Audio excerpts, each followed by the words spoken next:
Okay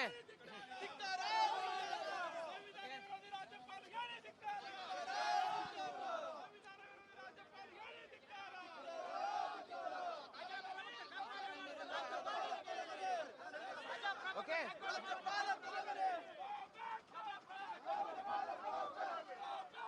hello ಹಾಂ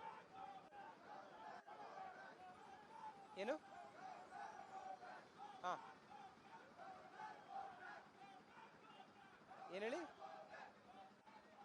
ಹಾಂ Majestic ಅಂತ ಹಾಕಿ ಅವ್ರ ಹತ್ರ ಕೇಳಿ ಒಂದ್ಸಲ ಮೆಜೆಸ್ಟಿಕ್ ಬ್ರಾಂಚು ಯಾವ್ದು ಹಾಕ್ಬೋದು ಅಂತೇಳಿ ಕೇಳಿ ಆಯ್ತಾ ಒಂಚೂರು ಬೇಗ ಹಾಕಿ. ಕಾಂಗ್ರೆಸ್ನವ್ರು ಏನು ಪಿತೂರಿ ಮಾಡ್ತಾ ಇದ್ದಾರೆ ಸಿದ್ದರಾಮಯ್ಯನವರಿಗೆ ತೇಜೋವಧೆ ಮಾಡಬೇಕು ಅಂತ ಅದ್ರ ವಿರುದ್ಧವಾಗಿ ನಾವು ಸಿಡಿದೆದ್ದಿದ್ದೇವೆ.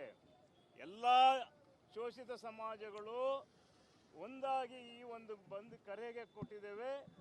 ಏನು ಇಲ್ಲಿ ಕಾನೂನು ಸುವ್ಯವಸ್ಥೆಯನ್ನು ಕಾಪಾಡೋ ದೃಷ್ಟಿಯಲ್ಲಿ ನಾವು ಹೆಚ್ಚಿನ ಸಂಖ್ಯೆಯಲ್ಲಿ ಜನ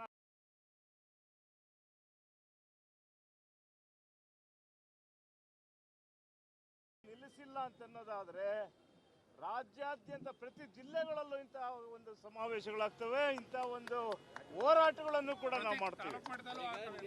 ನೀವು ಸಿಎಂ ಪರವಾಗಿ ಮಾಡ್ತಾ ಇದ್ದೀರಾ, ನಾಳೆ ಸಿಎಂ ನೋಡ್ರಿ, ಸಿಎಂ ಪರ ವಿರೋಧ ಅಲ್ಲ.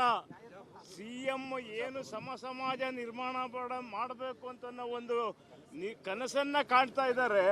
ಅವ್ರು ಈಗಾಗಲೇ ಕಾರ್ಯವನ್ನು ಕೂಡ ಮಾಡಿ ತೋರಿಸಿದ್ದಾರೆ.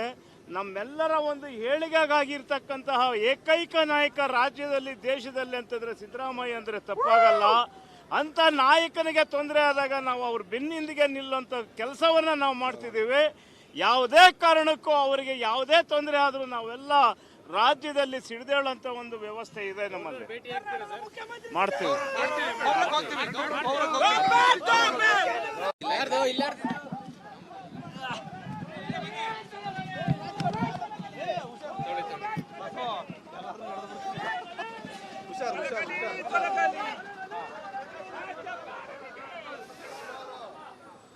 ರಾಜಣ್ಣ, ರಾಜ್ಯಪಾಲರ ಮೂಲಕ ಈ ಸರ್ಕಾರವನ್ನ ಬೀಳಿಸುವ ಪ್ರಯತ್ನವನ್ನ ಬಿಜೆಪಿ ಮಾಡುತ್ತಿದೆ ಅನ್ನುವ ಉದ್ದೇಶದಿಂದ ಇವತ್ತು ಸಿದ್ದರಾಮಯ್ಯ ಅವರ ಬೆಂಬಲಿಗರು ಸೇರಿದಂತೆ ರಾಜ್ಯದ ಮೂಲೆ ಮೂಲೆಯಿಂದ ಬಂದಿರುವಂತಹ ಪ್ರತಿಭಟನಾಕಾರರು ರಾಜ್ಯಪಾಲರ ವಿರುದ್ಧ, ಬಿಜೆಪಿ ವಿರುದ್ಧ ಘೋಷಣೆಯನ್ನ ಕೂಗ್ತಾ ಸಂಗೊಳ್ಳಿ ರಾಯಣ್ಣ ಪ್ರತಿಮೆಗೆ ಮಾಲಾರ್ಪಣೆಯನ್ನ ಮಾಡಿ ಈಗ ಫ್ರೀಡಂ ಪಾರ್ಕ್ಗೆ ಹೋಗ್ತಾ ಇದ್ದಾರೆ. ನೂರಾರು ಜನ ಇದ್ದಾರೆ ಕಾರ್ಯಕರ್ತರನ್ನ ಬಸ್ಗೆ ಕರೆದುಕೊಂಡು ಹೋಗ್ತಾ ಇರುವಂತಹ ದೃಶ್ಯವನ್ನ ಗಮನಿಸ್ತಾ ಇದ್ದೀರಿ.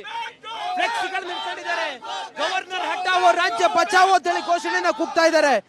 ಅದರ ಜೊತೆಗೆ ಬೇರೆ ಬೇರೆ ಕಡೆಯಿಂದ ಬಂದಿರುವಂತಹ ಪ್ರತಿಭಟನಾಕಾರರ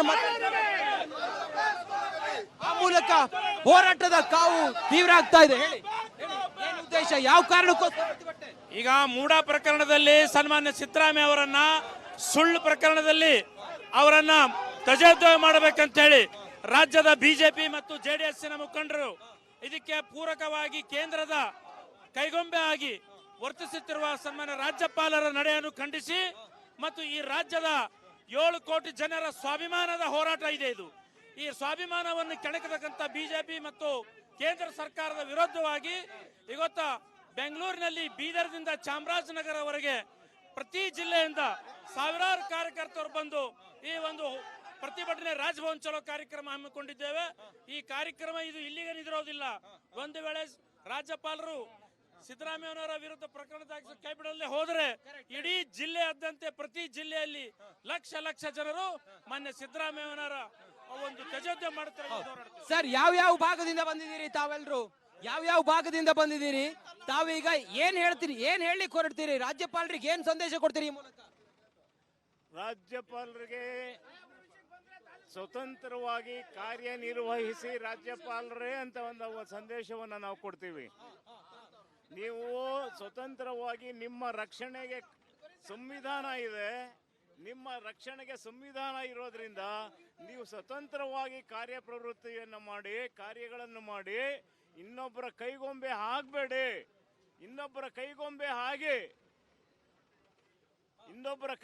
ಹಾಗೆ ಇಲ್ಲ ಸಲ್ಲದ ಒಂದು ಆರೋಪಗಳಿಗೆ ತಾವು ಬಲಿಯಾಗಬೇಡಿ ಅಂತ ಅನ್ನೋದನ್ನ ಸಂದೇಶ ಕೊಡ್ತೀವಿ. ಇದು ರಾಜಕೀಯ ಪ್ರೇರಿತವಾದಂತ ಸಂಚ. ಇದು ಯಾಕಾಗಿ ಸಿದ್ದರಾಮಯ್ಯನವ್ರನ್ನ ಯಾಕೆ ಟಾರ್ಗೆಟ್ ಮಾಡ್ತಿದ್ದಾರೆ ಅಂತ? ರಾಜಕೀಯ ಸಂಚು ಇದೆ, ಅಸೂಯೆನೂ ಕೂಡ ಇದೆ. 2ನೇ ಬಾರಿ ಮುಖ್ಯಮಂತ್ರಿ ಆಗ್ಬಿಟ್ರಲ್ಲ ಸಿದ್ದರಾಮಯ್ಯ. ಯಾವುದೋ ಒಬ್ಬ ಕುರುಬ ಬಂದು 2ನೇ ಬಾರಿ ಮುಖ್ಯಮಂತ್ರಿ ಆಗ್ಬಿಟ್ಟ. ನಾವು ರಾಜ್ಯವನ್ನ 75 ವರ್ಷಗಳಿಂದ ಆಳ್ಕ ಬಂದಿರೋರು ನಮ್ಮನ್ನ ಮೂಲೆಗೆ ತಳ್ಳಿಬಿಟ್ಟ. ಇವನ್ನೇನಾದ್ರೂ ಮುಂದುವರಿಯಕ್ ಬಿಟ್ರೆ ಮುಂದಿನ ದಿನಗಳಲ್ಲಿ ನಾವು ಪರ್ಮನೆಂಟ್ ಆಗಿ ಮನೆಯಲ್ಲಿ ಕೂರ್ಬೇಕಾಯ್ತದೆ ಅಂತ ಅನ್ನೋ ಭಯ ಇದೆ. ಆ ಭಯಕ್ಕಾಗಿ ಈ ಎಲ್ಲ ರಾಜಕೀಯ ಮತ್ತು ಕುತಂತ್ರಗಳು ಮತ್ತು ಸಿದ್ದರಾಮಯ್ಯನವರು 40 ವರ್ಷಗಳಿಂದ ಯಾವುದೇ ಒಂದು ಹಗರಣಗಳಲ್ಲೂ ಭಾಗಿಯಾಗದೆ ಒಂದು ಕಪ್ಪು ಚುಕ್ಕೆಯನ್ನು ಕೂಡ ಅವ್ರ ಮೇಲೆ ತೋರ್ಸಕ್ಕಾಗದೇ ಇದ್ರೂ ಕೂಡ ಇವರು ಈ ಒಂದು ಹಗರಣವನ್ನು ಅವ್ರು ಮಾಡದೇ ಇರತಕ್ಕಂಥ ತಪ್ಪನ್ನ ಸುಳ್ಳು ಆಪಾದನೆಯನ್ನ ಮಾಡಿ ಅವರನ್ನ ತೇಜೋವಧೆ ಮಾಡ್ತಿರೋದನ್ನ ನಾವೆಲ್ಲ ಖಂಡಿಸ್ತೇವೆ. ಸರ್, ಕಾಂಗ್ರೆಸ್ ಪಕ್ಷದಲ್ಲೇ ಸಿದ್ದರಾಮಯ್ಯರ ವಿರುದ್ಧ ಒಂದು ಕುತಂತ್ರ ಮಾಡ್ತಿದ್ದಾರೆ ಅನ್ನೋ ಆರೋಪ ಎಲ್ಲ ಇದೆ ಸರ್, ಇದು ಸತ್ಯವಾ? ಈಗ ಕಾಂಗ್ರೆಸ್ ಪಕ್ಷ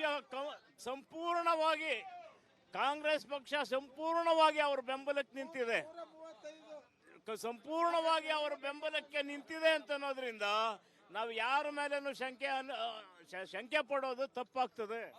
ಈಗ ತಾವು ಈ ಹೋರಾಟ ಎಲ್ಲಿವರೆಗೂ ಸರ್, ಎಲ್ಲಿವರೆಗೂ ಈ ಹೋರಾಟ? ಅವ್ರಿಗೆ ನ್ಯಾಯ ಸಿಗೋ ತನಕ ನಾವು ಹೋರಾಟ ಮಾಡ್ತೀವಿ. ಸಿದ್ದರಾಮಯ್ಯನವ್ರಿಗೆ ನ್ಯಾಯ ಸಿಗಬೇಕು, ಅದುವರೆಗೂ ನಮ್ಮ ಹೋರಾಟವನ್ನ ನಾವು ನಿಲ್ಲಿಸಲ್ಲ. ಈಗ ಎಲ್ಲರೂ ಒಂದೇ ಒಕ್ಕೊರಲಿಂದ ಒಂದೇ ಮಾತು. ಬನ್ನಿ ಇಲ್ಲಿ ಮಾತಾಡ್ತಾರೆ. ಈಗ ಸಿದ್ದರಾಮಯ್ಯನವರು ಈಗ ನಾವು ಸಿದ್ದರಾಮಯ್ಯ ಹೇಳಿ ಹೇಳಿ ಹೇಳಿ. ಇವತ್ತು ರಾಜ್ಯಪಾಲರೇನು ಬಿಜೆಪಿ RSS ಕೈಗೊಂಬಿ ಕೆಲಸ ಮಾಡ್ತಿದ್ದಾರೆ. ಸಂವಿಧಾನ ಬಾಹಿರವಾಗಿ ಸಿದ್ದರಾಮಯ್ಯರನ್ನ ನೋಟಿಸ್ ಕೊಡೋದಾಗಲಿ, ಪ್ರಾಸಿಕ್ಯೂಷನ್ ಕೊಡೋದಾಗಲಿ ಈ ರಾಜ್ಯದ ಶೋಷಿತ ಸಮುದಾಯ ಜನ, ಹಿಂದುಳಿದ ಜನ ಸಹಿಸೋದಿಲ್ಲ. ಇವತ್ತು ಮೊದಲೇ ಈಗ 1 ವರ್ಷ ಹಿಂದೆ ಶಶಿಕಲಾ ಜೊಲ್ಲೆ, ಮುರುಗೇಶ್ ನಿರಾಣಿ, ಜನಾರ್ದನ್ ರೆಡ್ಡಿ, ಕುಮಾರಸ್ವಾಮಿ ಮೇಲೆ 1 ವರ್ಷ ಆಯ್ತು. ಪ್ರಾಥಮಿಕ ತನಿಖಾ ಸಂಸ್ಥೆಗಳು ವರದಿ ಕೊಟ್ಟರು ಕೂಡ ಪ್ರಾಸಿಕ್ಯೂಷನ್ ಆದೇಶ ಕೊಟ್ಟಿಲ್ಲ ರಾಜ್ಯಪಾಲರು. ಇವತ್ತು ದುರುದ್ದೇಶದಿಂದ ಮತ್ತು ಪೂರ್ವ ನಿಯೋಜಿತ ಕಾರ್ಯಕ್ರಮ ಅಂತೆ RSS ಮತ್ತು ಬಿಜೆಪಿ ಕುಮಾರಸ್ವಾಮಿ ಅವರು ಕಲ್ತು ಇವತ್ತು ಸಿದ್ದರಾಮಯ್ಯ ಅವರನ್ನ ಕೆಳಗಿಳಿಸಬೇಕು. ಅವರು 40 ವರ್ಷದ ಜೀವನದಲ್ಲಿ ಅವರನ್ನ ಕಳಂಕ ತರಬೇಕು, ತೇಜೋವಧೆಯನ್ನು ಮಾಡ್ಬೇಕಂತ ಏನ್ ಮಾಡ್ತಾ ಇದ್ದಾರೆ, ಅದನ್ನು ಈ ರಾಜ್ಯದ ಜನ ಸಹಿಸಲ್ಲ, ಕನ್ನಡಿಗರು ಸಹಿಸಲ್ಲ. ಇದೇ ರೀತಿ ಮುಂದುವರೆದ್ರೆ ಕೂಡ ಯಾವ ರೀತಿ ಹೋರಾಟ ಆಗ್ತಾವಂತ ಗೊತ್ತಿಲ್ಲ. ಇಡೀ ರಾಜ್ಯದಲ್ಲಿ ವಿದ್ಯಾರ್ಥಿಗಳು, ಶೋಷಿತ ಸಮುದಾಯಗಳು, ಹಿಂದುಳಿದವರು ಮತ್ತು ಎಲ್ಲರೂ ಇವತ್ತು ರೊಚ್ಚಿಗೆದ್ದಿದ್ದಾರೆ, ಮಹಿಳೆಯರು ಕೂಡ ರೊಚ್ಚಿಗೆದ್ದಿದ್ದಾರೆ. ಇದನ್ನು ಅರಿತು ತಾವು ಪ್ರಾಸಿಕ್ಯೂಷನ್ ಆದೇಶ ವಾಪಸ್ ತೆಗೆದುಕೊಳ್ಬೇಕಂತ ನಾವು ಬಿಜೆಪಿಗೆ, ಪ್ರತಿಪಕ್ಷ ಬಿಜೆಪಿ ಜೆಡಿಎಸ್ಗೆ ಏನ್ ಸಂದೇಶ ಕೊಡ್ತೀರಿ ಈ ಹೋರಾಟದ ಮೂಲಕ? ನೀವು ಬಿಜೆಪಿ ಮತ್ತು ಜೆಡಿಎಸ್ ಏನು ಹೋರಾಟ ಕೊಡ್ತೀವಿ ಅಂದ್ರೆ, ನೀವು ಉತ್ತರ ಭಾರತದಲ್ಲಿ ಮಾಡದಂತೆ ಕರ್ನಾಟಕದಲ್ಲಿ ನಡೆಯೋದಿಲ್ಲ. ಇಲ್ಲಿ ಕನ್ನಡಿಗರಿದ್ದಾರೆ, ಕನ್ನಡಿಗರ ಪರವಾಗಿ ಅನೇಕ ಯೋಜನೆಗಳನ್ನು ತಂದಿದ್ದಾರೆ. ಪಂಚ ಗ್ಯಾರಂಟಿಗಳಾಗಿರ್ಬೋದು, ಭಾಗ್ಯಗಳಾಗಿರ್ಬೋದು, ಅನೇಕ ಯೋಜನೆ ಕೊಟ್ಟಿದ್ದಾರೆ. ಕನ್ನಡಿಗರು ಯಾವತ್ತೂ ಸಿದ್ದರಾಮಯ್ಯನ ಪರವಾಗಿದ್ದೀವಿ. ನೀವು ಉತ್ತರ ಭಾರತೀಯರು ಹಿಂದಿ ವಾಲ ಆಟಗಳಲ್ಲಿ ಕರ್ನಾಟಕದಲ್ಲಿ ನಡೆಯೋದಿಲ್ಲ. ನಾವು ಕನ್ನಡಿಗರಿದ್ದೀವಿ ಅಂತ ಇವತ್ತು ಸಂದೇಶವನ್ನು ಕೊಡ್ತೇವೆ. ಇವತ್ತು ಕನ್ನಡಿಗರು ಸಿದ್ದರಾಮಯ್ಯನ ಪರವಾಗಿದ್ದೇವೆ. 7 ಕೋಟಿ ಜನ ಸಿದ್ದರಾಮಯ್ಯನ ಪರವಾಗಿದ್ದೇವೆ. 136 ಜನ ಸಿದ್ದರಾಮಯ್ಯನ ಪರವಾಗಿದ್ದೇವೆ. ಸಿದ್ದರಾಮಯ್ಯ ಸಂವಿಧಾನ ಪರವ, ಸಿದ್ದರಾಮಯ್ಯವರು ಹಿಂದುಳಿದವರ ಪರವ, ಸಿದ್ದರಾಮಯ್ಯವರು ದಲಿತ ತುಳಿತಕ್ಕೋದ ಕಾರ್ಮಿಕರ ಪರವಾಗಿರೋದ್ರಿಂದ ಇವತ್ತು ರಾಜ್ಯದ ಜನ ಅವರಿಗೆ ಬೀದಿಗಿಳಿದು ಸ್ವಯಂ ಘೋಷಿತ ಹೋರಾಟವನ್ನು ಮಾಡ್ತಾ ಇದ್ದೇವೆ. ಈಗ ರಾಜಭವನಕ್ಕೆ ಮುತ್ತಿಗೆ ಹಾಕ್ಬೇಕು ಅನ್ಕೊಂಡಿದ್ದೀರಿ, ಅದು ಸಾಧ್ಯ ಇದೆಯಾ? ಹೌದು, ಸಾಧ್ಯ. ಇವತ್ತು ರಾಜ್ಯಪಾಲರು ಸಂವಿಧಾನ ಬಾರ ಕೆಲಸ ಮಾಡ್ತಾ ಇದ್ದಾರೆ. ಅವರನ್ನು ವಿರೋಧಿಸಿ ಅವರು ಕರ್ನಾಟಕ ಬಿಟ್ಟು ತೊಲಗುವ ತನಕ ನಮ್ಮ ಹೋರಾಟ ನಿಲ್ಲುವುದಿಲ್ಲ. ಯಾವ್ಯಾವ ಭಾಗದಿಂದ ಬಂದಿದ್ದೀರಿ ತಾವೆಲ್ಲ? ಇವತ್ತು ರಾಜ್ಯದ ಮೂಲೆಗಳಿಂದ ಸ್ವಯಂ ಪ್ರೇರಿತ ಬಂದಿದ್ದೇವೆ. ರಾಜ್ಯದ ಮೂಲೆಗಳಿಂದ ಬಂದಿದ್ದೇವೆ. ಇದು ಯಾವುದೇ ಒಂದು ಪಕ್ಷದ ಹೋರಾಟ ಅಲ್ಲ, ಸಿದ್ದರಾಮಯ್ಯನ ಅಭಿಮಾನಿಗಳ ಹೋರಾಟ ಇದೆ. ಇದು ಸಾಂಕೇತಿಕವಾಗಿ ದಿನೇ ಹೆಚ್ಚಾಗ್ತಾ ಇದೆ. ಇದು ಕ್ರಾಂತಿಯ ರೂಪದಲ್ಲಿ, ಚಳವಳಿ ರೂಪದಲ್ಲಿ ತಾಳುವುದಕ್ಕಿಂತ ಮೊದಲೇ ಇವತ್ತು ಕುಮಾರಸ್ವಾಮಿಗೆ ಮತ್ತು ಅಮಿತ್ ಶಾ ಅವರಿಗೆ ಎಚ್ಚರಿಕೆಯನ್ನು ಕೊಡ್ತೇವೆ. ನೀವು ಪ್ರಾಸಿಕ್ಯೂಷನ್ ಹಿಂದಕ್ಕೆ ಪಡೆದುಕೊಳ್ಳಿ, ನಿಮ್ಮ ಮಾನ ಮರ್ಯಾದೆ ಉಳಿಸ್ಕೊಳ್ಳಿ. ಒಬ್ಬ ಹಿಂದುಳಿದ ನಾಯಕರನ್ನ ತೇಜೋವಧಿ ಮಾಡೋದು ನಾವು ಯಾವ ಕಾಲಕ್ಕೂ ಸಹಿಸೋದಿಲ್ಲ. ನೋಡಿ, ಇದು ಸಿದ್ದರಾಮಯ್ಯ ಅವರ ಬೆಂಬಲಿಗರು, ರಾಜ್ಯದ ಮೂಲೆಯಿಂದ ಬಂದಿರುವಂತ ಸಿದ್ದರಾಮಯ್ಯ ಅವರ ಬೆಂಬಲಿಗರು ಹೇಳ್ತಿರುವಂತ ಮಾತು. ಆ ಮೂಲಕ ಈ ಹೋರಾಟ ನಿರಂತರವಾಗಿ ಸಿದ್ದರಾಮಯ್ಯನವರ ವಿರುದ್ಧ ಮಾಡಿರುವಂತ ಕುತಂತ್ರ ಇದೆಯಲ್ಲ, ಅದನ್ನ ನಾವು ಸಹಿಸೋದಿಲ್ಲ ಅನ್ನೋದನ್ನ ಹೇಳ್ತಾ ಇದ್ದಾರೆ. ನೋಡೋಣ, ಈಗ ಫ್ರೀಡಂ ಪಾರ್ಕ್ಗೆ ಕರೆದುಕೊಂಡು ಹೋಗ್ತಾ ಇದ್ದಾರೆ ಪೊಲೀಸರು. ಫ್ರೀಡಂ ಪಾರ್ಕ್ ನಲ್ಲಿ ಒಂದಿಷ್ಟು ಜನ ಬೇರೆ ಕಡೆಗಳಿಂದ ಬಂದಿರುವಂತ ಜನ ಗ್ಯಾದರ್ ಆಗಿದ್ದಾರೆ. ಪ್ರತಿಭಟನೆ ಯಾವ ಸ್ವರೂಪಕ್ಕೆ ಹೋಗುತ್ತೆ ಅನ್ನೋದನ್ನ ಕಾದು ನೋಡ್ಬೇಕಾಗಿದೆ. ಕ್ಯಾಮ್ರಾ ಪರ್ಸನ್ ರಾಜು ಜೊತೆ ನಾನು ರಂಜಿತ್ ಶಿರಿಯಾರ್, ರಿಪಬ್ಲಿಕ್ ಕನ್ನಡ, ಬೆಂಗಳೂರು.